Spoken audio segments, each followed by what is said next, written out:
Olá, tudo bem? Porque a geração perversa já foi julgada e por isso Jesus não volta mais. É isso mesmo. Porque a geração perversa já foi julgada e por isso Jesus não volta mais. Isso é fé. Isso eu considero como fé. É você acreditar no que está escrito. Agora, se eu pegar e ficar por aí vociferando, gorfando, olha, Jesus está voltando, Jesus vai voltar, olha que agora ocorreu aí uma nuvem escura ali a leste, vai vir Jesus. Isso não é fé, isso é achismo, isso é hipocrisia, isso é falsa promessa. Agora, o que eu vou ler para você, isso é fé, é acreditar no que está escrito. Em Mateus, capítulo, deixa eu só arrumar aqui, 12, versículo 43 ao 45, no texto da NA, Nova Almeida Atualizada, assim está escrito: quando o espírito imundo sai de uma pessoa, anda por lugares áridos procurando repouso, porém não encontra. Versículo 44. Por isso diz: voltarei para minha casa de onde saí. E voltando, ele a encontra vazia, varrida e arrumada. Versículo 45. Então vai e leva consigo outros 7 espíritos piores do que ele. E, entrando, habitam ali. E o último estado daquela pessoa se torna pior do que o primeiro. Assim também acontecerá a esta geração perversa. Então Jesus estava usando uma hipérbole, uma comparação, um exemplo para falar da situação caótica, da grande tribulação que aquela geração iria passar. Por que aquela geração?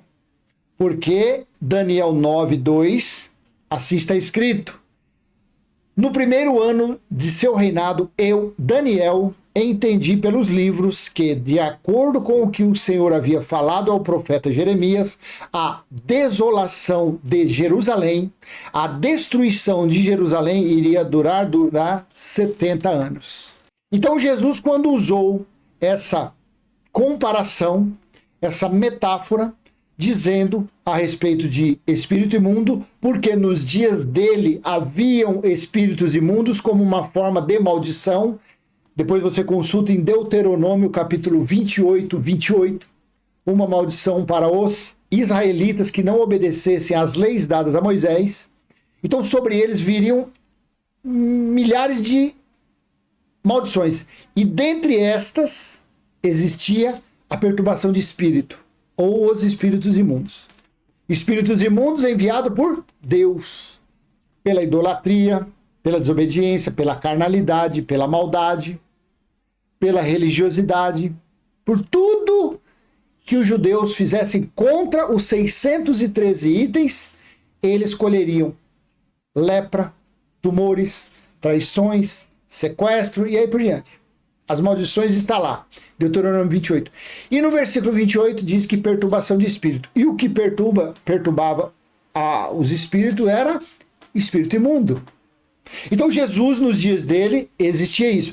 Zacarias 13:2, porém, diz que depois daqueles dias foi dado fim aos espíritos imundos. Aí você, claro, que frequenta uma chamada igreja, neopentecostais, pentecostal, você fala, não, mas lá quando a gente chama em nome de Jesus, manifesta pombagira, tranca a rua, espíritos de engano que Deus envia nesses lugares porque as pessoas estão contra ele. As pessoas estão na desobediência igualmente os israelitas antes de Jesus vir. As pessoas estão praticando obras do antes da cruz. Então sobre as pessoas, sobre quem frequenta as religiões, estão as maldições de Deus.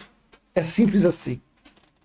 Simplesmente assim. Então Jesus estava falando em Mateus 12:45 que e o último estado daquela pessoa se torna pior do que o primeiro. Assim também acontecerá a esta geração perversa. Aí lá em Mateus 23, do versículo 33, do versículo 13 ao 36, está escrito assim, eu vou ler rapidinho. Mateus 23, do 13 ao 36.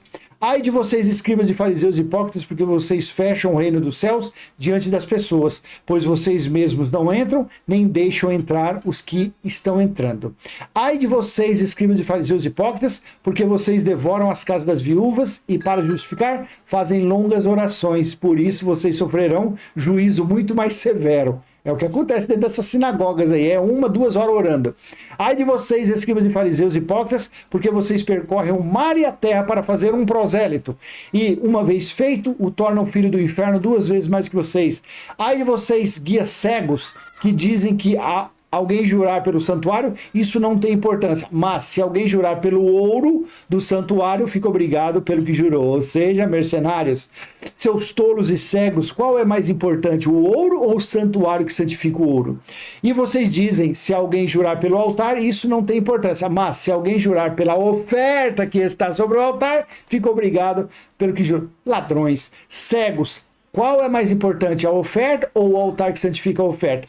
Portanto, quem jurar pelo altar, jura por ele e por tudo que está sobre ele. Quem jurar pelo santuário, jura por ele e por aquele que nele habita. E quem jurar pelo céu, jura pelo trono de Deus e por aqueles que está sentado no trono. Ai de vocês, escribas e fariseus hipócritas, porque vocês dão dízimo do hortelã, do endo, do cominho e desprezam os preceitos mais importantes da lei.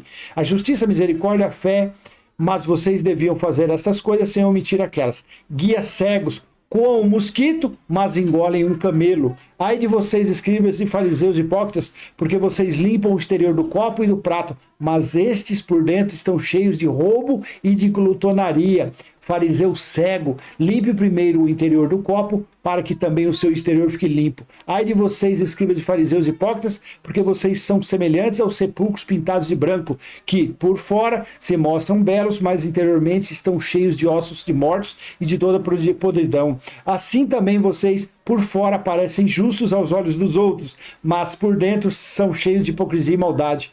Ai de vocês, escribas e fariseus hipócritas, porque vocês edificam o sepulcro dos profetas, enfeitam os túmulos dos justos, e dizem, se nós tivéssemos vivido nos dias de nossos pais, não teríamos sido seus cúmplices, quando mataram os profetas. Assim, vocês dão testemunho contra si mesmos, de que são filhos dos que mataram os profetas. 32. Portanto, tratem de terminar aquilo que os pais de vocês começaram. 33. Serpentes, raça de víboras, como esperam escapar da condenação do inferno? Por isso, eis que eu lhes envio profetas, sábios, escribas, a uns vocês matarão e a outros crucificarão, a outros ainda vocês açoitarão nas sinagogas e perseguirão de cidade em cidade, para que recaia sobre vocês todos o sangue justo derramado sobre a terra, desde o sangue de Abel até o sangue de Zacarias, filho de Baraquias, a quem vocês mataram entre o santuário e o altar. Em verdade lhes digo que todas estas coisas hão de vir sobre a presente geração. E aí? Você está na geração que Jesus estava falando isso? A geração que Jesus estava falando isso era a geração dos 70 anos. Ele falou isso no ano 33. Quando foi no ano 70, se cumpriu o dia do Senhor. Se cumpriu o juízo de Deus. Aonde? Lá em Jerusalém. Quando o exército romano, quando os gentios cercaram o acampamento dos santos, assim está em Daniel 9, e o comandante daqueles gentios era o general Tito, o filho da perdição, o homem da iniquidade, e durante 13 meses, dentro de Jerusalém, não entrou água, não entrou alimento, a ponto deles beberem sangue, a ponto das mulheres comerem até os seus recém-nascidos para saciar a fome. Assim aconteceu. Então a vingança, a justiça ou a cobrança de contas foi daquela geração. Por isso que no ano 70 Jesus voltou, julgou a nação de Israel e não sobrou nenhum juízo para o futuro. Claro, aquilo que nós semearmos é aquilo que nós ceifaremos. Então, se plantarmos coisas boas colheremos. Se plantarmos coisas más colheremos. Assim é a vida, tá bom? Então, deixa essa mensagem com você. Se foi útil, dê aquele joinha, compartilhe, se inscreva, comente. Se inscreva aqui, tá? Não esqueça. E vamos em frente falando da palavra do nosso Criador, do Pai do nosso Espírito. Tchau, tchau.